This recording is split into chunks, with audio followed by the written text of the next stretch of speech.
Subscribe करंतु विपिन बिहारी सामल channel को press करंतु पाखरे थिबा बेल आइकन को जा फଳରେ प्रतिदिन अपलोड होउथिबा आध्यात्मिक कथावस्तु को आपण माने सुनि परिबे। ना ना सेमिति कथा नुहे माने सत्संग केबे भी बंद करिवो नाही। सत्संग निहाती जीवा दरकार जेन प्रतिदिन हमर भात खाइबा दरकार खाद्य नहेले हम बंची परिबानी सेमती शरीर भितर जो आत्मा अछि तार उन्नयन पई आत्मोन्नति पई सत्संग करिया को पड़िवो। सत सहित आम संग हवा ना माने ए सृष्टि रे परमात्मा होचंती एकमात्र सत आमे तांको ठारु आसीचे जीवात्मा भी सत तेनु सतर कोन दरकार सतर सबले सत दरकार ना सत सहित संग नहले जो वास्तव सत्य जीवन रो जदि जानि न पारिबो तबे मनुष्य जन्मटा पशु सहित समान हे जीवो। मनुष्य भितर चेतना दरकार चेतनाटा मिलिबो कोठु जो दुकान रे जो सौदाटा मिलुची सेई दुकान को गले जाई आपण सेई सौदाटा पाई परिबे। तेनु सत्संग एमिति गोटिए प्लाटफॉर्म जोठु आपण मानविकतार चैतन्यटा प्राप्त करि पारिबे। मनुष्य भितर भगवान गोटे सामान्यतम चेतना देकरी पठेइचंती किंतु ताको ग्रो करिवा को पड़िबो ताको डेवलप करिवा को पड़िबो सेति पई सत्संगर आवश्यकता अछि। सत्संग न कले कोन होबो कि जेमिति आपण मोबाइलटा आपण को काम रे केमिति लागिबो टावर थिबो बैलेंस थिबो किंतु चार्ज नथिबो चार्ज नथिले होबो कि तीनटा जाक दरकार ना तेनु चार्जटा दरकार। तेनु मनुष्य प्रति मुहूर्त रे ता भितर मनुष्य पणिया को जागृत रखिबा पई सत चेतना को आहरण करिया पई ही सत्संग को जीवा को हुए। तेनु आपण जो कहिले जे बेले बेले दुख पडिले मनटा भांगी गले मते आ सत्संग जीवा को इच्छा होनी सेमिति नुहे। सत्संग सब बेले जीव चक्रवर्त परिवर्तनते सुखानिच दुखानिच जीवन रो रीति होची सुख आ दुख। जेमिति आपण जो दिन दुख रे अछन से दिन खाइबा बंद कर दउचंदी कि जो दिन दुख रे अछंती पिला स्कूल जीवा टाइम रे ताको सजबाज करी पुनी स्कूल को पठाउचंदी कि नै। तेनु सत्संगटा निहाती दरकार। भाई से जो सत्संग आपण कहले से सत्संग बा कोनोसी यज्ञ अनुष्ठान को जीवाकू बा धर्म अनुष्ठान को जीवा कहले कोनोसी कोन निर्दिष्ट वर्ग बा जाति कोन सेमति रहिछि कि माने सेटे ए वर्गर लोक जाई परिबेनी बा ए जातिर लोक जाई परिबेनी सेमति किछि अछि कि एटा की प्रश्न जे मोर प्रवचनटा आपण माने बारंबार सुनुचंदी तो आज्ञा तबे ए प्रश्नटा तो आपण को मानक भितरे कारी भितरे भी उठिबा कथा नुहे मते आश्चर्य लागुची एटा प्रश्न नुहे एमिति काई मते आपण पचरुचंदी। मु गोटे सत्संग माने मते सत्संग प्रवचन भल लागे तो गोटे जगह रे सत्संग प्रवचन चलथिला तो मु सेई भितर को जेतळे गली मते किछि लोक अटकेले तो आपण सेठी पचारले आपण को जाति आपण को वर्ण कोन एमदी मते पचारले सत्संग को जीवा कहले कोन जाति वर्णर आवश्यकता अछि मु तो जानि जी सब जाति जाई परिबे हिंदी किछि जाति नाही जे आपण को वर्णटा कहि देलेनी। हां वर्ण तो मु क्षत्रिय कहली किंतु से कहले जे एई माने वर्ण आपण जाई परिबे नाही क्षत्रिय जेते आपण जाई परिबे नाही। ओहो माने से सत्संग को किछि निर्दिष्ट जाति वर्णर लोक मानकर जीवार केवल अधिकार थाए। हां सेमदी कहले सेमिति ईश्वरक सृष्टि बुझि परछन कथा सत्संग रे बसिबार एमिति कोनोसी विधान नाही। आमे रामायण रामचरित पढुचंती रामायण भागवत गीता अष्टादश पुराण सेतिर सेमिति किछि तो आमे जो पुराण पोथी पुराण को नेइकरी सत्संग रे आलोचना करूछ सेई पोथी पुराण रे बा सेमिति तो किछि नाही। एमिति कि सत्संग रे चोर तस्कर हत्याकारी मध्य बसी परिबे बसी करी ज्ञानर कथा सुनिले तांकर परिवर्तन होबो ना तेणु आमे भी तांको आह्वान करिबा दरकार ता भितरु निष्ठुर भाव असत भावटा कटिले से सरल होबो तरल होबो मानविकता को अर्जन करिबो। नारद को संस्पर्श रे आसी दशरथ नाकर परा वाल्मीकि रे परिणत हेले से तो चोर तस्कर थिले मर्डरर थिले आउ नारद जदि तां घृणा करिथान्ते कहना नाही तुमे मोठारु किछि सुनि परिबन तबे ही थांता कि ना। देखो परमात्मा होचति सत तांको ठार समस्त जीवात्मा सृष्टि हेइचंदी तांको सहित संग करिवार अधिकारटा तेनु समस्तंकर अछि देतु तांको ठारु समस्ते सृष्टि अर्थात सत्संग समस्तंकर माने समस्तंक पई सुलभ सहज समस्ते सत्संग रे बसि परिबे। भागवत कहले दुर्लभ नरकलेवर नरक निस्तारण द्वार जन्म मृत्यु चक्र रो उद्धार पाइबा पई प्रत्येकटी नर सत्संग करि पारिबे। एटी कोनसी निर्दिष्ट कथा से कहिचंदी दुर्लभ नरकलेवर जे भी नरकलेवर पाइछि ता शरीर होछि दुर्लभ पंचभूतर खोलपाटा होछि दुर्लभ ତେବେ ସେ ଦୁର୍ଲଭ ଶରୀର को ନେଇକରି ସେ ଯେତେବେଳେ ସାଧୁ ସଙ୍ଗ କରିବ ମାନେ ତାର ଆତ୍ମୋନ୍ନତିଟା ହବ। ତେଣୁ ସାଧୁ ସଙ୍ଗ ସମସ୍ତ ନର କରିପାରିବେ। ଆମେ ଜଣଙ୍କର ଦେହଟାକୁ ବ୍ୟକ୍ତି ବୋଲି କହନ୍ତି ନା, କିନ୍ତୁ ତା ଭିତରେ ଥିବା ଆତ୍ମାଟା କଣ? ଶକ୍ତି। ବ୍ୟକ୍ତି ଭିତରେ ଶକ୍ତିଟା ଲୁକାୟିତ ଅବସ୍ଥାରେ ଅଛି। ଆତ୍ମା ହେଉଛି ଶକ୍ତି, ଏ ଦେହଟା ହେଉଛି ବ୍ୟକ୍ତି। ଶକ୍ତି ନିଜର ପରିଚୟ ପାଇବ ଭକ୍ତି ଦ୍ୱାରା, ଶକ୍ତି କାର୍ଯ୍ୟକ୍ଷମ ହବ ଭକ୍ତି ଦ୍ୱାରା। ସବୁରି ଭିତରେ ଆତ୍ମା ଅଛି। ସମସ୍ତେ ଆତ୍ମ ଉନ୍ନୟନ ପାଇଁ ଆଧ୍ୟାତ୍ମିକ ପଥ ଧରି ପାରିବେ, ଚେଷ୍ଟା କରିପାରିବେ ନିଜ ପାଇଁ। ସତ୍ସଙ୍ଗ ସମସ୍ତେ କରିପାରିବେ। କୌଣସି ନିର୍ଦ୍ଦିଷ୍ଟ ବର୍ଗର ଲୋକଙ୍କର ଯଦି ଧର୍ମାନୁଷ୍ଠାନରେ ଅଧିକାର ସାବ୍ୟସ୍ତ ହେବ, ତେବେ ତ ତାକୁ ସତ୍ସଙ୍ଗ କୁହାଯିବ ନାହିଁ, ବରଂ ମିଛ ସଙ୍ଗ କୁହାଯିବ। ହଁ କି ନାହିଁ? ନିର୍ଦ୍ଦିଷ୍ଟ ବ୍ୟକ୍ତିଙ୍କର ସ୍ୱତନ୍ତ୍ର ସମାହାରକୁ ବ୍ୟକ୍ତିଗତ ମିଟିଂ ବା ସଭା କୁହାଯିବ ନା। ଆଉ ସେଟା ସତ୍ସଙ୍ଗ କେମିତି କୁହାଯିବ? ତାକୁ ସତ୍ସଙ୍ଗ କୁହାଯିବ ନାହିଁ। ସମାଜରେ ଯେଉଁ କୌଳିକ ବୃତ୍ତି ରହିଛି, ସେଟା ତ କେମିତି ଆରମ୍ଭ ହେଲା ସେଟା ମୁଁ ଅନେକ ଥର କହିଛି, ମୁଁ ଆଉ ଏ ପରିପ୍ରେକ୍ଷୀରେ ସେଟା କହୁନାହିଁ। ସେ ଯୋଉ କୌଳିକ ବୃତ୍ତି ରହିଛି ତାକୁ ନେଇ ଯୋଉ ସ୍ୱତନ୍ତ୍ର ଗୋଷ୍ଠୀ ବା ସମ୍ପ୍ରଦାୟ ତିଆରି ହେଇଛି, ସେମାନେ ଯେଉଁ ଜାତିଆଣ ମିଟିଂ କରୁଛନ୍ତି ବେଳେ ବେଳେ, ସେଠି ନିର୍ଦ୍ଦିଷ୍ଟ ଗୋଷ୍ଠୀର ଲୋକମାନେ କେବଳ ବସିବେ, କାରଣ ସେଟା ତାଙ୍କର ବ୍ୟକ୍ତିଗତ ମ୍ୟାଟର। କାରଣ ସେଠି ତାଙ୍କ ନିର୍ଦ୍ଦିଷ୍ଟ ଗୋଷ୍ଠୀର ସ୍ୱାର୍ଥଜନିତ ଲକ୍ଷ୍ୟ, ଉଦ୍ଦେଶ୍ୟ, ଆଭିମୁଖ୍ୟ ସମ୍ପର୍କରେ ସେ ଆଲୋଚନା ସେଠି କରନ୍ତି। କିନ୍ତୁ ସତ୍ସଙ୍ଗ ହେଉଛି ଭଗବାନଙ୍କର ଦରବାର ନା। ଭଗବାନଙ୍କ ଦରବାରକୁ ସମସ୍ତେ ଯାଇପାରିବେ। ମତେ କହିଲେ 4 ବର୍ଣ୍ଣ 36 ପାଟକ ଜାତି ଆମ ସମାଜରେ ଅଛନ୍ତି। ସମାଜରେ ଭଗବାନ କଣ ସମସ୍ତଙ୍କର ଭିନ୍ନ ଭିନ୍ନ କି? ଭଗବାନ ତ ଜଣେ। ଭଗବାନ ଜଣେ। ତେବେ ତ 36 ଜଣ ଭଗବାନ ହବା କଥା ନା। ଯଦି 36 ପାଟକ ଜାତିର ଭଗବାନ ଅଲଗା ଅଲଗା ହେବେ, ତାଙ୍କେ ସେମାନେ ଅଲଗା ଅଲଗା ସତ୍ସଙ୍ଗ କରିବେ। ତାଙ୍କ ଭଗବାନ ଗୋରା, ତାଙ୍କ ଭଗବାନ କଳା, ତାଙ୍କ ଭଗବାନ ସାବନା, ଏମିତି ହୁଅନ୍ତେ ନା, ଭିନ୍ନତା ଥାନ୍ତା। ଆପଣ ସେ ସତ୍ସଙ୍ଗକୁ ଯାଇକରି ଯୋଉ ପରିସ୍ଥିତିର ସମ୍ମୁଖୀନ ହେଲେ, ବିଗତ ଯୁଗରେ ମଧ୍ୟ ସତ୍ସଙ୍ଗ ପ୍ରେମୀ ଭକ୍ତମାନେ ସେଇ ଅସୁବିଧାର ସମ୍ମୁଖୀନ ହେଇଛନ୍ତି। ତାର ଉଦାହରଣ ସବୁ ଅଛି, ବୁଝିପାରିଲ ନା। ଜାତିବାଦକୁ ନେଇ ଦ୍ୱାପର ଯୁଗରେ ମଧ୍ୟ ଗୋଟେ ଘଟଣା ଘଟି ନଥିଲା କି? ଭଗବାନ କୃଷ୍ଣ ପ୍ରଭାସ ଯଜ୍ଞ କଲେ। ପ୍ରଭାସ ଯଜ୍ଞ କଥା ଜାଣିଛନ୍ତି ନା ସମସ୍ତେ, ଯେତେ ଏଠି ବସିଛ? ଆଜ୍ଞା। ଯେତେବେଳେ ପ୍ରଭାସ ଯଜ୍ଞ କଲେ, ସ୍ୱର୍ଗ ମର୍ତ୍ତ୍ୟ ପାତାଳ 3 ପୁରକୁ ନିମନ୍ତ୍ରଣ ଦେବା ପାଇଁ ନାରଦକୁ ଦୂତ କରିକି ପଠେଇଥିଲେ। ରାଜମାତା ଦେବକୀ କଡାକଡି ଭାବରେ କହିଲେ ନାରଦଙ୍କୁ, ମନା କଲେ ଯେ ଗୋପପୁରରେ ତୁମେ ନିମନ୍ତ୍ରଣ ଦବ ନାହିଁ। ସମସ୍ତଙ୍କୁ ଜଣେଇବ, ସମସ୍ତଙ୍କୁ ଆସିବାକୁ କହିବ, କିନ୍ତୁ ଗୋପପୁରକୁ ନିମନ୍ତ୍ରଣ ଦବନି। ସ୍ୱର୍ଗ ମର୍ତ୍ତ୍ୟ ପାତାଳରେ ଥିବା ରାଜା, ମହାରାଜା, ଦେବା ଦେବୀ ସମସ୍ତଙ୍କର ଆସିବାର ଅଧିକାର ଅଛି, ମାତ୍ର ଗୋପପୁରର ଲୋକମାନଙ୍କର ଏଠି କିଛି ଆସିବାର ତାଙ୍କୁ ଚାନ୍ସ ଦବନି। କାହିଁକି ଗୋପପୁରକୁ ନିମନ୍ତ୍ରଣ ଦିଆଯିବନି? ଦ୍ୱାରକାର ଚକ୍ରବର୍ତ୍ତୀ ରାଜା ଶ୍ରୀକୃଷ୍ଣଙ୍କର ଯଜ୍ଞରେ ନିଚ ଜାତିର ଗୌଡ଼ ବାଉଡ଼ ଆଚରଣହୀନ ଅଶିକ୍ଷିତ ଲୋକ ଗୁଡାକର ଅଧିକାର ନାହିଁ। ସେମାନେ ଆସିଲେ ଏଟା ପାଟିତୁଣ୍ଡ କରିବେ, ସେମାନେ ବସିବା ଉଠିବା ଢଙ୍ଗ ରଙ୍ଗ ତାଙ୍କର କିଛି ନଥିବ। ଏଇଟା କହୁଛନ୍ତି କିଏ? ରାଜମାତା ଦେବକୀ। ଦେବର୍ଷି ନାରଦ ଭଗବାନ କୃଷ୍ଣଙ୍କର ଇଙ୍ଗିତକୁ କିନ୍ତୁ ବୁଝିପାରିଲେ। ଭକ୍ତ ସୁନା ଚିହ୍ନେ ବଣିଆ, ଗୁଣ ଚିହ୍ନେ ଗୁଣିଆ। ଭଗବାନ ଈଶ୍ୱରଙ୍କର ବାସ୍ତବ ଲକ୍ଷ୍ୟ ଉଦ୍ଦେଶ୍ୟକୁ ବୁଝିପାରନ୍ତି କିଏ? ଭକ୍ତ। ତେଣୁ ଭକ୍ତ ଶିରୋମଣି ନାରଦ ଦିନ ରାତି ତ ନାରାୟଣ ନାରାୟଣ ଜପ କରୁଛନ୍ତି ଅହରହ। ସେଟାକୁ ମୁହୂର୍ତ୍ତ ସାଧନା କୁହାଯାଏ। କର୍ମ ଯୋଗ, ଅସଲ କର୍ମ ଯୋଗ। ପ୍ରତି ମୁହୂର୍ତ୍ତରେ ନାରାୟଣଙ୍କ ନାମ ସହିତ ତାଙ୍କର ଯୋଗ ସୂତ୍ର। ତେଣୁ ବୁଝିଗଲେ ଈଶ୍ୱରଙ୍କ ଉଦ୍ଦେଶ୍ୟଟାକୁ। ରାଜମାତା ଦେବକୀ ଗୋପପୁରକୁ ନିମନ୍ତ୍ରଣ ଦେବା ପାଇଁ ମନା କରିଥିଲେ। ନାରଦ ପ୍ରଥମେ ଗୋପପୁରକୁ ହିଁ ଗଲେ।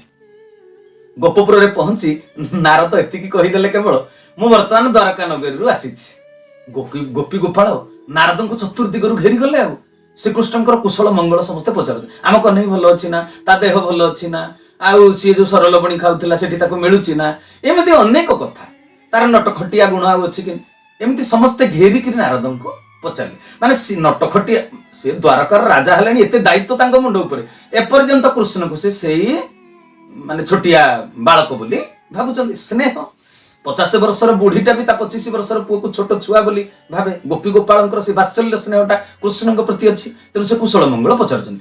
ନାରଦ ପ୍ରଭାସ ଯଜ୍ଞର ନିମନ୍ତ୍ରଣ ଦେଲେ ନାହିଁ, ମାତ୍ର ଏତିକି କହିଦେଲେ, ତମକୁ ଅନେଇ ତମର ଯୋଉ ପ୍ରିୟ କୃଷ୍ଣ ସେ ଦ୍ୱାରକାଧୀଶ ରାଜା ପ୍ରଭାସ କ୍ଷେତ୍ରରେ ବା ଗୋଟେ ବିରାଟ ଯଜ୍ଞ କରୁଛନ୍ତି। ସେ ଗୋଟେ ବହୁତ ବଡ ଯଜ୍ଞ କରୁଛନ୍ତି, ବହୁତ ଅର୍ଥ ସେଥିରେ ଖର୍ଚ୍ଚ, ବହୁତ ବଡ ସମାହାର, ଏମିତି ସବୁ କହିଦେଲେ। ଶୁଣିବା ମାତ୍ରେ ଜଣେ କହିଦେଲା, ଆଚ୍ଛା ଆମ କହ୍ନେଇ ଆମକୁ ଯିବା ପାଇଁ କହିଛି ନା? ନାରଦ କହିଲେ, ସ୍ୱର୍ଗ ମର୍ତ୍ତ୍ୟ ପାତାଳ 3 ପୁରକୁ ନିମନ୍ତ୍ରଣ ଦେବା ପାଇଁ ଆଜ୍ଞା ଅଛି, ହେଲେ ଗୋପପୁର ପାଇଁ ନିମନ୍ତ୍ରଣର ଆଜ୍ଞା ନାହିଁ। ଖୁସିରେ ନାଚିଲେ ଗୋପୀ ଗୋପାଳ ମାନେ। କେତେ ପଜିଟିଭ ଥଟ୍ସ। ଖୁସିରେ ନାଚିଲେ କଣ ପାଇଁ?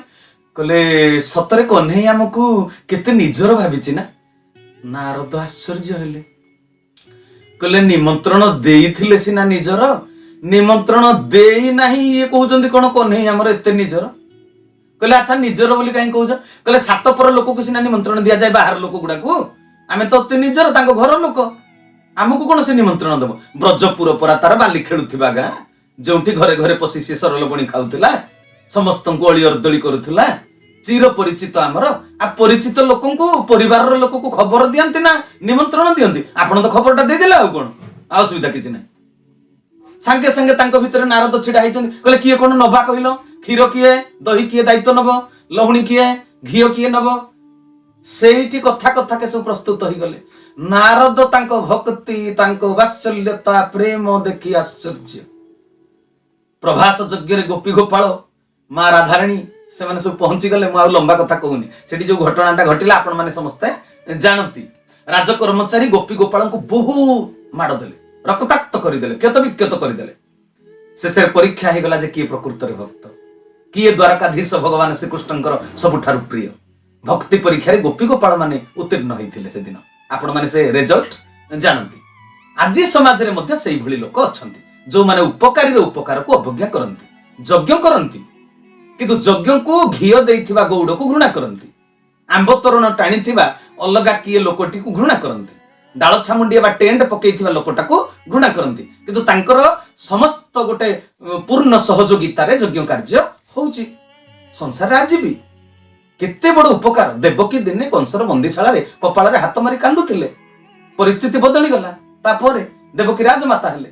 ତେବେ ଯୋଉ କୃଷ୍ଣଙ୍କୁ ସେ ଛୋଟରୁ କିଛି ଦିନ ପାଳନ ପୋଷଣ କଲେ, ତାଙ୍କ ପ୍ରତି ମୁଁ କୃତଜ୍ଞ ହେବି ନା କୃତଜ୍ଞ ହେବି? ତାଙ୍କ ପ୍ରତି ଦୟାଳୁ ହେବି ନା ନିଷ୍ଠୁର ହେବି? ଏଇଟା ମଣିଷ ଚିନ୍ତା କରିପାରୁନି। ରାଜମାତା ହେଇଗଲେ ନା, ଅଭିମାନ ଅହଙ୍କାର ମଧ୍ୟରେ ମାନେ ସେମାନେ ଚରମ ସୀମାରେ ତାଙ୍କର ଅଭିମାନ ଅହଙ୍କାର ପହଞ୍ଚିଛି। ତେଣୁ ଯେଉଁ ଗୋପପୁରର ଗୋପୀ ଗୋପାଳ ନିଜ ପୁଅ କୃଷ୍ଣଙ୍କର ଅଳିଅର୍ଦଳି ସହିଥିଲେ, ଯେଉଁମାନଙ୍କ ସ୍ନେହ ମମତା ପାଇଁ ବାଲ୍ୟ ଅବସ୍ଥା ସେ କଟେଇଲେ, ସେମାନଙ୍କ ପ୍ରତି ଏତେ ନିଷ୍ଠୁରତା? ମଣିଷ ଉଚ୍ଚ ଆସନରେ ବସିଲେ ଏଇ ଯୋଉ ହିତାହିତ ଜ୍ଞାନଟା, ଧର୍ମ ଅଧର୍ମ, ନ୍ୟାୟ ଅନ୍ୟାୟ, ନୀତି ଅନୀତି ସବୁ କିଛି ଭୁଲିଯାଏ। କ୍ଷମତାଟା ଦେଖାଏ, ଶକ୍ତି ଦେଖାଏ। ହେଲେ ଭଗବାନ ତ ଶକ୍ତିର ନୁହନ୍ତି ନା, ଭଗବାନ ହଉଛନ୍ତି ଭକ୍ତିର। ଭଗବାନ ଅଭିମାନୀର ନୁହନ୍ତି, ଅନୁରାଗୀର। ଉଚ୍ଚ ବର୍ଣ୍ଣ, ଉଚ୍ଚ ଜାତିର ଗର୍ବ, ପ୍ରତିଷ୍ଠାର ଦମ୍ଭ, ଏସବୁ ଅହଙ୍କାରର ପରିଚୟ। ଯେତେ ଧର୍ମାନୁଷ୍ଠାନ କଲେ ମଧ୍ୟ ଭଗବାନ ଅହଙ୍କାରୀକୁ ଦେଖି କେବେ ଖୁସି ହୁଅନ୍ତି ନାହିଁ। ଦୀନହୀନ କିଞ୍ଚନକୁ ଦେଖି ପ୍ରଭୁ ଖୁସି ହୁଅନ୍ତି। ଆଜିକାଲି ଧର୍ମାନୁଷ୍ଠାନ ହେଉଛି ବଡ ପଣିଆର ପ୍ରଦର୍ଶନୀ ମଣ୍ଡପ। ଭଗବାନଙ୍କର ଗୁଣଗାନ କଲା ବେଳେ ସେ କଣ କହୁଛନ୍ତି, ତାଙ୍କ ନିଜ ଭିତରେ ବି ଧାରଣା ରହୁନାହିଁ। ନିଜେ କହୁଥିବା କଥାକୁ ନିଜେ ବୁଝନ୍ତି ନାହିଁ। ମାନେ ଶ୍ରମଣା ଶବରୀ କଥା କହିବେ, କିନ୍ତୁ ଶବର ଜାତିକୁ ଘୃଣା କରିବେ। ଗୋଟେ ଘଟଣା କହୁଛି ଶୁଣ। ଏଇ ଜନ୍ମାଷ୍ଟମୀ ଦିନ ଗୋଟେ ଘଟିଥିବା ଘଟଣାଟେ। ଜଣେ ଉଚ୍ଚବର୍ଣ୍ଣର ଲୋକ ଘରେ ଜନ୍ମାଷ୍ଟମୀ ଖୁବ ଧୁମଧାମରେ ପାଳନ ସେ କରୁଥିଲେ। ଯଜ୍ଞ ହବ, ଘୃତାହୁତି ଦିଆଯିବ, ମନ୍ତ୍ରଧ୍ୱନି ମାଇକ ଲଗେଇକିରି ପୁରା ବଡ ପାଟିରେ ହଉଛି। ଦିନରେ ପ୍ରାୟ ତାଙ୍କର ମାନେ ସେଇ 500-600 ଲୋକ ଖାଇବାର ପ୍ରସାଦ ସେବନର ବ୍ୟବସ୍ଥା, ରାତିରେ ଡବଲ ମାନେ 1000-1200 ଲୋକ ଖାଇବେ, ସେଥିପାଇଁ ରୋଷେଇ ବାସର ବ୍ୟବସ୍ଥା ସବୁ ହେଇଛି। ଅତି ଆନନ୍ଦ ଉଲ୍ଲାସରେ ସେଟା ପାଳନ କରୁଛନ୍ତି। ରାତିରେ ସତସଙ୍ଗ ଅଛି। ଆଉ ତ ରୋଷେଇଆ କହିଲା ସବୁ ରୋଷେଇ ଗ୍ୟାସରେ କରିଦେବି, କିନ୍ତୁ କ୍ଷୀରି ପାଇଁ ଟିକେ ସେଟା ବେଶୀ ସମୟ ଲାଗିବ, ତେଣୁ ଟିକେ କିଛି କାଠ ଯୋଗାଡ଼ କରିଦେଲେ ଭଲ ହୁଅନ୍ତା। ବାଡିରେ ଶୁଖିଲା ଗଣ୍ଡିଟେ ତାଙ୍କର ପଡିଛି। ଘର ପାଖର କିଛି ଗୋପାଳ, ଯୋଉ ଗୌଡ ଭାଇ ମାନେ ଆମର, ସେମାନେ ଦିନ ମଜୁରିଆ କରନ୍ତି, ତାଙ୍କୁ ଡାକିକିରି କାଠ ଆଣିଲେ। କାଠ ଆଣି ସାରିବା ପରେ ମଜୁରୀ ପାଇଁ ଟଙ୍କା ଦେଲା ବେଳକୁ ଟିକେ ପାଟିତୁଣ୍ଡ ହେଲା। ମାନେ ଇଏ ଯୋଉ ମାଲିକ କମ ପଇସା ଦଉଛନ୍ତି, ତାଙ୍କ ମନ ପାଉନି। ତେଣୁ ଯେତେବେଳେ ଏମିତି ବାକି ବିତିଟା ହେଲା, କୋହୁ କୋହୁ ମାଲିକ କହିଥିଲେ ତମ ଛୋଟ ଲୋକ ଗୁଡାକୁ ଯେତେ ଦେଲେ ବି ସେମାନେ ସନ୍ତୁଷ୍ଟ ନୁହନ୍ତି, ଯେତେ ଦେଲେ ବି ସେତେ ମାଗିବେ। ଗୋପାଳ ଭାଇଟା ତ ରାଗିକିରି ପଞ୍ଚମ ହେଇଗଲା। ଆଉ ବଡ ଲୋକ ହେଇଛ, ତୁମେ ଯଦି ବଡ ଲୋକ, ଆମ ଛୋଟ ଜାତିର ଠାକୁରଙ୍କୁ କାହିଁ ପୂଜା କରୁଛ? ଆମର ତ ଗୌଡ ଘରେ କୃଷ୍ଣ ଲୀଳା କରିଥିଲେ, ଆମ ଭଗବାନ ସିଏ। ଭଗବାନ ଶ୍ରୀକୃଷ୍ଣଙ୍କୁ ଆଜି ପୂଜା କରୁଛ, କିନ୍ତୁ ସିଏ ଯୋଉ ଜାତିର ଲୋକ, ତାଙ୍କ ସହିତ ଯାହାଙ୍କ ଗହଣରେ ସିଏ ମିଳିମିଶି ବାଲ୍ୟ ଲୀଳା କଲେ, ବାଲ୍ୟ ଖେଳ କଲେ, ଗୋ ସେବା କରିକିରି ସିଏ ଗୋପାଳ ନାମକୁ ବହନ କରିଛନ୍ତି ଠାକୁରେ। ଆଉ ଛୋଟ ଜାତିର ଠାକୁରଙ୍କ ପାଇଁ ଏତେ ବଡ ଆୟୋଜନ କାହିଁ କରିଛ? କଥାରେ ଗୋଟେ ପୁଣି କାମରେ ଗୋଟେ। ଆମକୁ ଘୃଣା କରି ପ୍ରକାରାନ୍ତରେ ତୁମେ ଠାକୁର କୃଷ୍ଣଙ୍କୁ ଘୃଣା କରୁନ? ମନ ଭିତରେ ତାଙ୍କୁ ଘୃଣା କରି ଉପରେ ଏତେ ବଡ ପୂଜାର ଆୟୋଜନ କରିଛ। ଇଏ କଣ ବାହାବା ନବା ପାଇଁ, ପ୍ରତିଷ୍ଠା ନବା ପାଇଁ, ବଡ ଭକ୍ତ ଦେଖେଇବା ପାଇଁ? जाति को नहीं गर्व करुथिबा मनीष संगे संगे गोपाल भाईर जुक्ति को खंडन करने पाई सीए भी गोटे बड़ प्रकार चित्कार कले। भगवान कड़ तुम जातिर भगवान को जाति न थाए। गोपाल भाई टी भी सी तो माने सादा सीना दिन मजूरी करुची आमे भाविबानी जे गोटे दिन मजूरियाटे ता पाखरे ज्ञान नथिबो बोली। तेनु गोपाल भाईटा संगे संगे कला भगवान को तो जाति न थाए एक कथा आमे बुझीचु आगुरु किंतु तुमे बुझिना सेइति पई आम भितर थिबा नारायण को दृष्टि शक्ति अभाव देखि न पारिकिरी आमको छोट लोक बोली आपण कहउचंती। आपण जदि भगवान को एते भल पाउचंती कहि परिबे भगवान श्रीकृष्ण तुम जाति रे न आसी आपण को जाति रे न आसी आम जाति रे कहि आसिले कोंतु उत्तर दियंतु। आपण को जाति रो गर्व को चुना करिबा पई केवल सिए आसीचंती जुग को जुग अलगा अलगा भिन्न भिन्न ये रे आ तुमको शिक्षा देबा पई भगवान कर कहिबा कथा मोर जाति न थाए मु इच्छामय मोर जोठी इच्छा हबो मु सेठी आसी पारिबी। अरे भगवान जदि माछ कइंच जलचर जीव होई परिबे विष्टा खाउथिबा विकार न करिकरी शुकर रूप धारण करि परिबे हैं घुसुरी रूप होई परिबे भक्तर मान रक्षा करिया पई से दिन रजबीर्य नथिबा गोटे जड़ स्तंभ भितर नृसिंह रूप से प्रकट होई गले। द्वापर जुग रे सेमिति आंभ मानकर मान रक्षा करिया पई से आंभ जाति रे बा वर्ण रे से लीला करिसंते आउ एथिरे संदेह नाही। एई संसार रे केही काहाकू न्यून बोली ज्ञान न करंतु एई शिक्षा दवा पई चारि जुग रे से भिन्न भिन्न वर्ण रे प्रकट हेइचंती। शास्त्र ज्ञान चर्चा करूछ ए दर्शन तत्व को बुझी पारुना भागवत रे परा उल्लेख अछि केउ वर्ण रे को जुग रे भगवान अवतार ग्रहण करंती ए कथा भी भागवत रे स्पष्ट भाव रे लेखा जाइछि। हौ आउ गोटे घटना देखंतु आमर जो त्रेतया जुगर कथा भगवान श्रीरामचंद्र को कथा चरित कहिबा पई प्रवक्ता गोटे जगह को आसीचंती सेठारे खंडायत जो क्षत्रिय भाई माने धर्मानुष्ठान रो आयोजन टा करिचंती। सेठारे अवश्य समस्तक भितरे जातिवादर घृणाटा विशेष भाव रे नथिला। आपण जेमिति कहले से जगह रे लेखा अछि जे ए जाति व्यतीत अन्य जातिर लोक माने प्रवेश करि परिबे नाही सेठी सेमिति भाव नथिला। हेले पाखरे गोटे सबरपल्ली थाए सबर भाई भौणी मानक पई अलगा गोटे जगह रे से सत्संग रे प्रवचन रे कार्पेट पकई दैछन गोटे पालोटे पकई दैछन सेही स्वतंत्र स्थान रे बसी से माने प्रवचन सुनुथांती। से दिनर प्रसंग थाए प्रवक्ता कहउथांती भगवान रामचंद्र को भीतर थिबा साम्यवाद गुहक सबर भीतर थिबा बंधुवत्सलता रामक प्रति आपण रामंकर थिबा बंधुवत्सलता श्रमणा सबरीर नवधा भक्ति प्रसंग कथनिकारे से दिन प्रवक्ता प्रकाश कले जे भगवान रामचंद्र राजउआस भितर थिबा पर्यंत तांको परिचय थिला केवल राजपुत्र युवराज रामचंद्र वनवासरू फेरिला परे तांकर परिचयटा बदली गला से हेई गले मर्यादा पुरुषोत्तम रामचंद्र। राजपुत्र होई मध्ये तांको भितर अहंकार नथिला अभिमान नथिला सबु किछि संपन्न हेइकरी मध्ये सिए देखै हो नथिले। तेणु निसंकोचरे से कोल्ह बिल्ल किरात मानक छाती रे जाबुडी धरी आलिंगन करुथिले भालु मांकड़ मानक मध्ये कुंढेइकरी स्नेह संभाषण करिसंती भगवान रामचंद्र। साम्यवादर श्रेष्ठ निदर्शन होउचंती प्रभु रामचंद्र।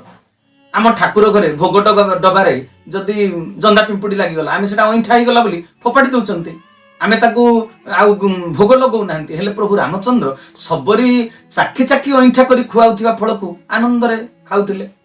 भगवान जेहेतु समस्तंकर सृष्टिकर्ता समस्तंकु से निज हाथ रे गढ़ीचंती तेणु तांको भितरे माने पितृत्वटा थाए समस्तंक भितरे से विराजित ना तेणु समस्तंकु से गोटिए दृष्टि रे देखंती जे प्रभु रामचंद्र को आदर्श रे अनुप्राणित भक्त ता मध्यरे साम्यवादटा प्रतिष्ठा हिकरी थिबो नचेत प्रभु ता ऊपर खुशी हेबे नाही। जणे व्यक्ति हठात करी प्रवक्तांकर कथा सुनिकरी हठात हाथ उठेकरी छिड़ा कहले मु आज्ञा गोटे कथा कहबी प्रवक्ता कहले हो कहतु एठारे रामचरित अनुष्ठित होची आज्ञा हेले साम्यवाद नाही आमको एठारे अलगा बसिबा पई गोटे पालोटे पकई दैचंती सबर मानक से माने एते घृणा करूचंती।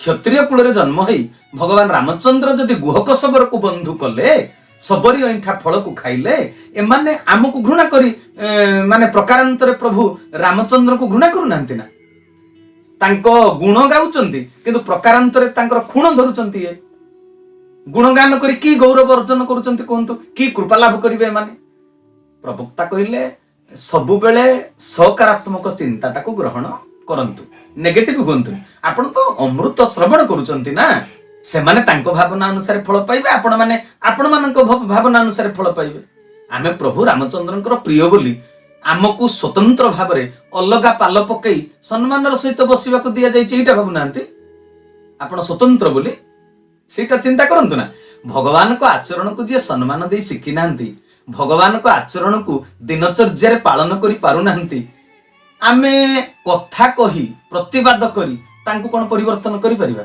प्रवक्ता से दिन से साधारण व्यक्तिटी को कहउछंती बरं तांको भावना रे से थांतु आम भावना रे आमे रहिबा भागवत रे उल्लेख अछि देव दानव खग मृग सतसंग रे मुख्य जुग सतसंग रे देवता राक्षस पशु पक्षी समस्तंकर अधिकार अछि समस्त बसी परिबे दानव मध्य बसी परिबो प्रहलाद राक्षस कुल रे जन्म हेइथिला माता कयादुंकर सतसंग प्रभावरु से भक्त शिरोमणि हे गले इंद्रपद पाइले अग्रगण्य भक्त होई पुराण रे मंडित हे गले तेबे आमे सेतिर बुझुचंती कोन समस्तंको निमंत्रण करि न पारंती सेटा तांकर व्यक्तिगत इच्छा जड़ भरत चरित कथा तो आपण जानिथिबे भागवत मृग जन्म पाई मध्य से ऋषि मानकर सतसंग अनुष्ठान रे जाई शेष आडको बसिले ताको देखी ऋषिगण पशु बोली सतसंग से दिन तड़ी देथिले कि भागवत लिखाई ऋषि माने पशु देह रे ब्रह्म दर्शन करि पारुथिले बुझि पारुछ ना वर्तमान समाज रे मनुष्य भितरे शास्त्रज्ञ पंडित माने ब्रह्म दर्शन करि पारु नाहंती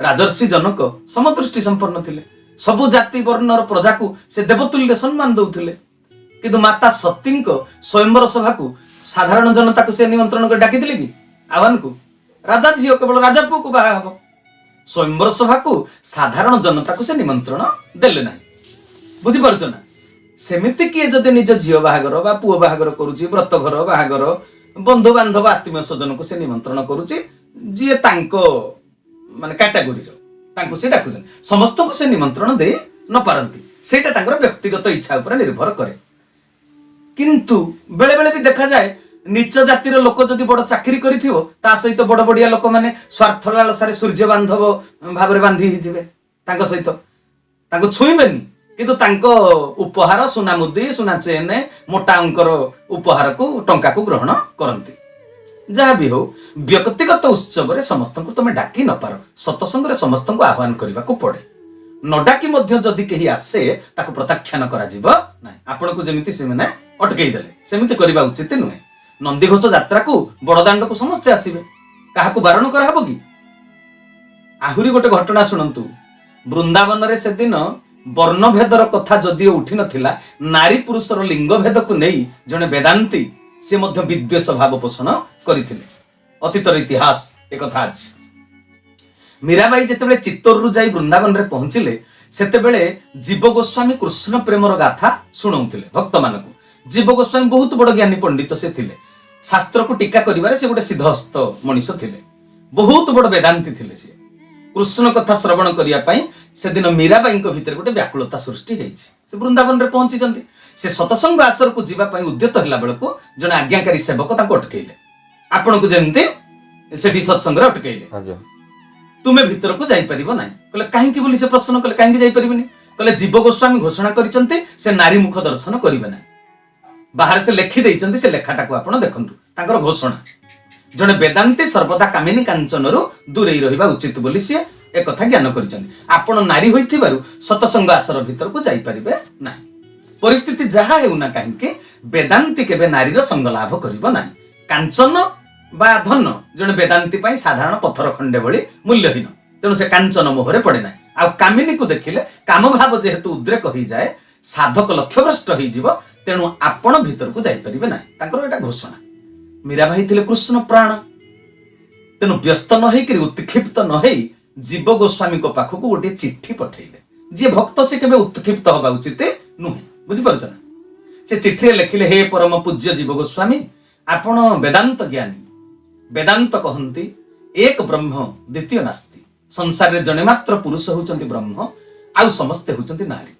पुरुष भितरे जो हृदय अछि सेही हृदय रे प्रभु विराजित हुंती नारी भितरे जो हृदय अछि से हृदय रे मध्य भगवान विराजमान करंती हृदय होची एक अदृश्य सिंहासन रक्त मांसर शरीर हूँ दृश्यमान शरीर रे लिंगभेद अच्छी आत्मार लिंगभेद ना से जड़े पुरुष को छाड़देले संसार रे समस्ते होती नारी समस्ते जीव से एकमात्र परम आमे परिवार समस्त सदस्य बड़ देउल को जदि पहुंची जीवा पुरी रे हाथ टेकी कौन कहती जय जगन्नाथ स्वामी नाती नातुणी पुओ झील ज्वाई समस्ते कहती जय जगन्नाथ स्वामी जगन्नाथ जदि समस्तंकर स्वामी तेबे जगतर आउ समस्ते तांकर स्त्री माने नारी तेणु वृंदावन रे एकमात्र पुरुष गिरिधर नागर कृष्ण जगन्नाथ कथा मीरा भाई कहना मुझे कहली तो मीरा भाई कहते वृंदावन रे एकमात्र पुरुष गिरिधर नागर श्रीकृष्ण वृंदावन रे जी बास करिवो ताकू नारी होई बास करिया को पड़िवो राधा बाकू पड़िवो आपण कहउचंती आपणको कथासर रे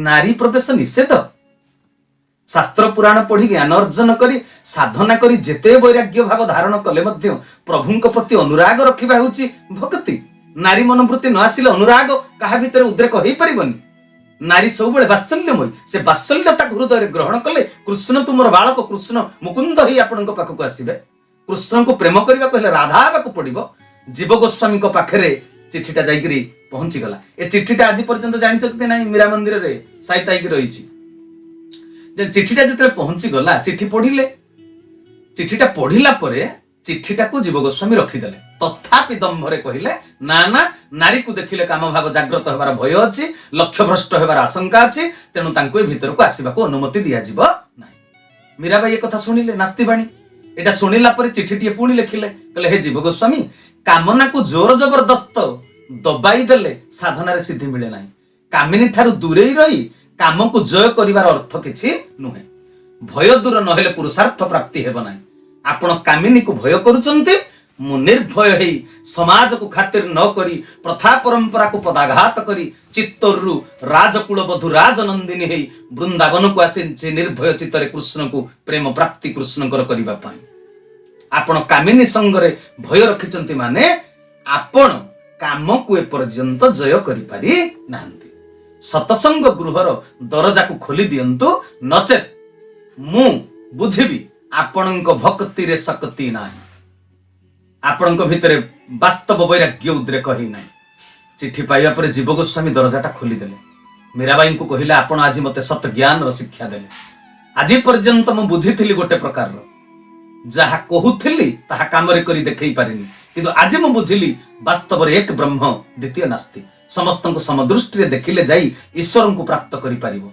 तेणु जो माने जाति भेद नारी पुरुषर भेदाभेद भितर अछंती तांको भितर जीव गोस्वामी प्ररी वेद वेदांतर समस्त ज्ञान थिले मध्य सेमानकर भगवत प्राप्ति हेई परिबो नाही सेमाने ईश्वरंकर इच्छा को पूर्ण करि परिबे नाही भगवान को गुण गाई गाई गुणवान होई परिबे नाही बरं खुण देखिकरी खुणवान होई रही जिवे नरकगामी हेबे से दिन शंकराचार्य क्षेत्र में से घटना घटी मंदिर को परिक्रमा करुथिला बेले झाड़ू करुथुवा गोटे ओलिया फोपाड़ी स्नान शौच नहीं तांको आगे छिड़ा ही पड़ी शंकराचार्य कहिले तू अशौच तू अजाति तू मो सामना चली जा संगे संगे से दिन से पचारुचंती से शिव निजे रूप धरिकरी आसीथिले वास्तव शिक्षा दबा पई शंकराचार्य को शंकराचार्य जो घोषणा करुथिले जे अहं ब्रह्मास्मि सेटा कथारे कहूथिले किंतु जे पर्यंत आचरण रे फुटी नथिला भगवान शिव निजे आसिकरी झाड़ूदार हेकि छिड़ाई पड़ले से दिन झाड़ूदार रूप से कहउचंती अच्छा मते आपन को सामना हटि जीवा को कहउचंती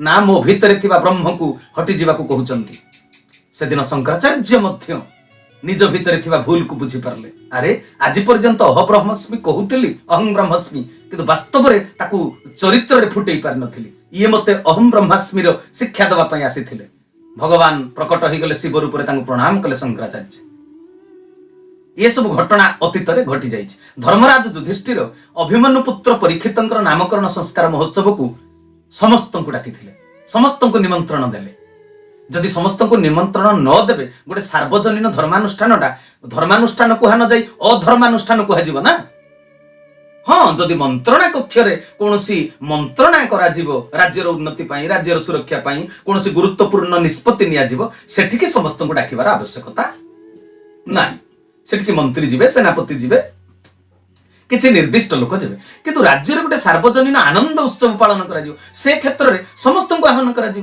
परीक्षित नाती होइछि भोजी भात दिया जाउछि सत्संग आयोजन होइछि समस्ते आसीबे ना ଏଟା ଗୋଟେ ସତସଙ୍ଗଟା ଗୋଟେ ସାର୍ବଜନୀନ ପର୍ବ। ଧର୍ମରାଜ ଯୁଧିଷ୍ଠିର ପରୀକ୍ଷିତଙ୍କ ଜାତକ କର୍ମ ଯେତେବେଳେ କରେଇଲେ ସବୁ ବର୍ଗର ପାରଦର୍ଶୀ ପଣ୍ଡିତ ମାନଙ୍କୁ ଡକାଇଲେ। ଜାତି ବର୍ଣ୍ଣକୁ ସେ ଗୁରୁତ୍ୱ ନ ଦେଇ ଯୋଗ୍ୟତାକୁ ଗୁରୁତ୍ୱ ଦେଇଥିଲେ। ଦ୍ରୌପଦୀ ମୁର୍ମୁ ଯୋଗ୍ୟତାକୁ ନେଇ ପାରଦର୍ଶିତାକୁ ନେଇ ରାଷ୍ଟ୍ରପତି ପଦ ପାଇଲେ ନା ତାଙ୍କ ଜାତିକୁ ନେଇକି ସେ ପାଇଛନ୍ତି? ଅଣହିନ୍ଦୁ ହୋଇ ମଧ୍ୟ ଅବଦୁଲ କାଲାମ ଯୋଗ୍ୟତାକୁ ନେଇ ରାଷ୍ଟ୍ରପତି ହେଲେ, ଅର୍ଜିତ ଜ୍ଞାନ ମହାଧନ ପାଇଁ ବିଜ୍ଞାନ ପାଇଁ ସେ ଅମର ହେଲେ, ମିସାଇଲ ମ୍ୟାନ ହେଲେ, ନା ଜାତି ବର୍ଣ୍ଣ ପାଇଁ ହେଲେ? ଜାତି ବର୍ଣ୍ଣରେ କଣ ଅଛି? ଯୁଧିଷ୍ଠିର ମହାରାଜ ସେଦିନ କେଉଁ କେଉଁ ପଣ୍ଡିତ ଗଣକୁ ଡାକିଥିଲେ ଜାଣନ୍ତି? ଭାଗବତରେ ଉଲ୍ଲେଖ ଅଛି, ସୁତ ମାଗଧ ଆଦି ଲୋକେ ଏଆସି ମିଳିଲେ ଅନେକେ, ଧର୍ମ ନନ୍ଦନ ସୁଖ ଚିତ୍ତେ, ଦକ୍ଷିଣା ଦେଲେ ପୁରୋହିତେ, ସନ୍ତୋଷେ ବସି ବିପ୍ରଜନ, ବିଚାରି ଜାତକ ଲକ୍ଷଣ, ଗ୍ରହ ନକ୍ଷତ୍ର କରି ଚିତ୍ତେ, କହନ୍ତି ରାଜାର ଅଗ୍ରତି। ସୁତ ମାଗଧ ଏମାନଙ୍କ ମଧ୍ୟରେ ଯେଉଁମାନେ ଜ୍ୟୋତିଷ ପଣ୍ଡିତ, ଜ୍ୟୋତିଷ ବିଦ୍ୟାରେ ଯେଉଁମାନେ ପାରଦର୍ଶୀ, ସେ ଜାତି ବର୍ଣ୍ଣ ନ ଦେଖି ଯୁଧିଷ୍ଠିର ସମସ୍ତଙ୍କୁ ଡାକିଛନ୍ତି। ସମଦୃଷ୍ଟି ସମ୍ପନ୍ନ ଧର୍ମରାଜ ଯୁଧିଷ୍ଠିର ଜାତିଭେଦର ବହୁ ଊର୍ଦ୍ଧ୍ୱରେ ଥିଲେ। ବିପ୍ର କହିଲେ ଯିଏ ବେଦ ଅଭ୍ୟାସ କରେ, ଜ୍ଞାନ ଅର୍ଜନରେ ଯାହାର ଅଭିଳାଷ ଥାଏ, ଜ୍ଞାନ ଲିପ୍ସୁ ବ୍ୟକ୍ତିକୁ କୁହାଯାଏ ବିପ୍ର। ଗ୍ରହ ନକ୍ଷତ୍ର ସ୍ଥିତି ଦେଖି ଜାତକ ବିଚାର କରି ସେମାନେ ଅନେକ ଦାନ ଦକ୍ଷିଣା ସବୁ ପାଇଲେ। ଯୋଉଟା କି ସେଠି ଲେଖା ହେଇଛି କଣ, ସୁବର୍ଣ୍ଣମୟୀ ଧେନୁ ଦେଲେ, ଅନେକ ଗ୍ରାମ ଦାନ କଲେ, ଲେଖା ଅଛି। ପୁର କହିଲେ ଘର, ପୁର କହିଲେ ମର୍ତ୍ତ୍ୟମଣ୍ଡଳ।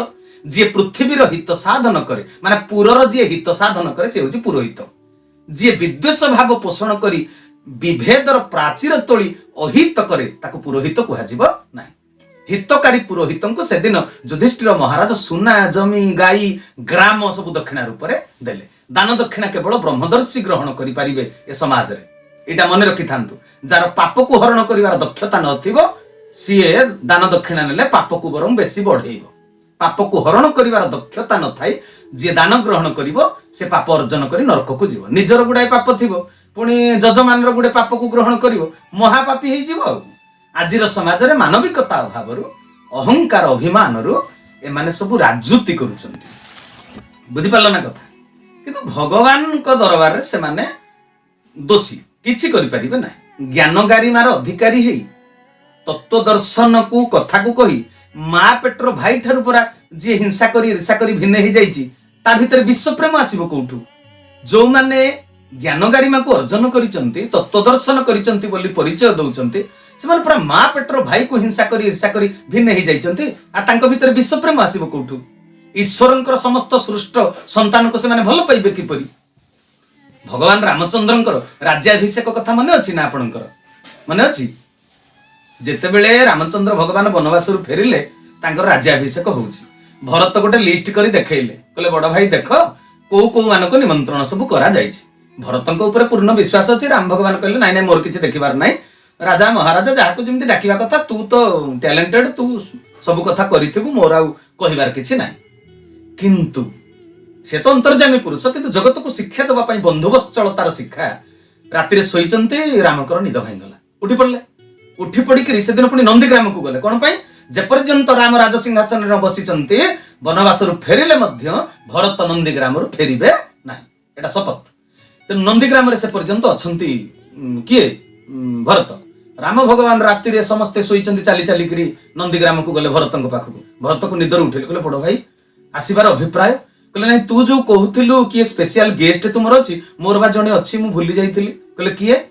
କହିଲେ ବନବାସ ବେଳେ ଗଙ୍ଗା ନଦୀ ପାରି ହେଲା ବେଳକୁ ଗୋଟେ କେଉଟ, ତାକୁ ଦକ୍ଷିଣା ଦେବାରୁ ସୁନା ମୁଦି ମଧ୍ୟ ସେ ନେଲା ନାହିଁ। ସେ କହିଲା ମୋର ଏଇଟା ତୁମର ଦରକାର ନାହିଁ, ତୁମଠାରୁ ମୋର କୃପା ଦରକାର, କରୁଣା ଦରକାର, ଭଲ ପାଇବା ଦରକାର, ବନ୍ଧୁବତ୍ସଳତା ଦରକାର। ତେବେ ଆଜି ବନ୍ଧୁବତ୍ସଳତା ଦେଖେଇବାର ଗୋଟେ ସମୟ ଆସିଛି, ନହେଲେ ମୋ ଚରିତ୍ର କଳଙ୍କିତ ଚରିତ୍ର ହେଇଯିବ, ମୋର ମର୍ଯ୍ୟାଦା ହାନି ହେଇଯିବ। କହିଲେ କଣ କରାଯିବ? କହିଲେ ସେ କେଉଟ ପାଖକୁ ଦୂତ ପଠେଇ ରାତି ରାତି ତାକୁ ନିମନ୍ତ୍ରଣ ଦିଅ, କାଲି ସକାଳେ ରାଜ୍ୟାଭିଷେକ, ସମୟ ନାହିଁ। ତେଣୁ ସଜନ ବୃନ୍ଦ, ଭଗବାନ ରାମଚନ୍ଦ୍ର ସେ ଏତେ ବଡ ରାଜ ଚକ୍ରବର୍ତ୍ତୀ ହେଇ ନିଜେ ପରମ ବ୍ରହ୍ମ ହେଇ ଜଗତକୁ ଶିକ୍ଷା ଦେଲେ ଯେ ମୋ ନିକଟରେ ସମସ୍ତେ ସମାନ। ଗୋଟେ କେଉଟର ବି ମୋ ପାଖରେ ଗୁରୁତ୍ୱପୂର୍ଣ୍ଣ ଭୂମିକା ଅଛି, ତାକୁ ଅବହେଳା କରାଯିବ ନାହିଁ।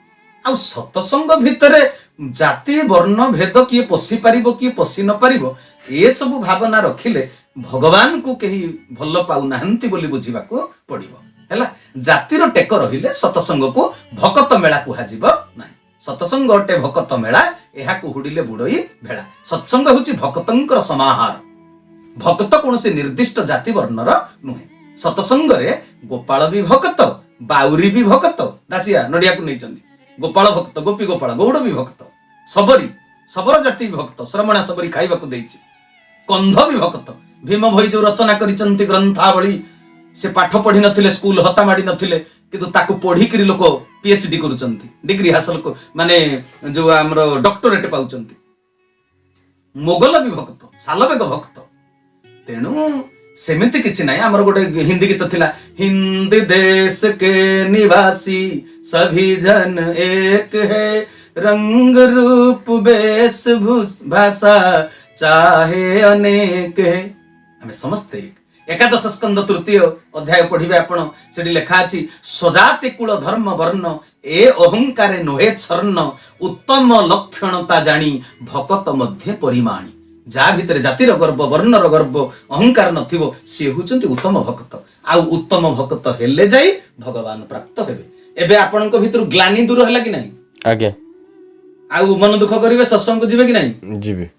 ମାନେ ଆପଣ ଯୋଉମାନେ ଘୃଣା କରୁଛନ୍ତି ତାଙ୍କ ସତ୍ସଙ୍ଗ ନ ଯାଇ ପାରନ୍ତି, ହଁ ଆମ ସତ୍ସଙ୍ଗ ମୁଁ ନିମନ୍ତ୍ରଣ ଦେଲି। ଆମ ସତ୍ସଙ୍ଗ ହଉଛି ମାର୍ଗଶିର ମାସ କୃଷ୍ଣ ପକ୍ଷ ଚତୁର୍ଥୀ ତିଥି। ଠାକୁର କେଶବ ଚନ୍ଦ୍ର ଯୋଉ ଦିନ ମତେ ଶ୍ରୀପାଦୁକା ନିଜ ତରଫରୁ ଯାଚିକିରି ଦେଇଥିଲେ, ସେ ଦିନଟାକୁ ଆମ ଘରେ ସତ୍ସଙ୍ଗ କରାଯାଏ। ଓଡିଶାର ଗୁରୁ ଭାଇ ଭଉଣୀ ପୁରପଲ୍ଲୀରୁ ସମସ୍ତେ ଆସନ୍ତି, ଆପଣଙ୍କୁ ବି ନିମନ୍ତ୍ରଣ ରହିଲା। ଆଜ୍ଞା। ସବସ୍କ୍ରାଇବ କରନ୍ତୁ ବିପିନ ବିହାରୀ ସାମଲ ଚ୍ୟାନେଲକୁ, ପ୍ରେସ୍ କରନ୍ତୁ ପାଖରେ ଥିବା ବେଲ୍ ଆଇକନକୁ, ଯାହା ଫଳରେ ପ୍ରତିଦିନ ଅପଲୋଡ ହେଉଥିବା ଆଧ୍ୟାତ୍ମିକ କଥାବସ୍ତୁକୁ ଆପଣମାନେ ଶୁଣିପାରିବେ।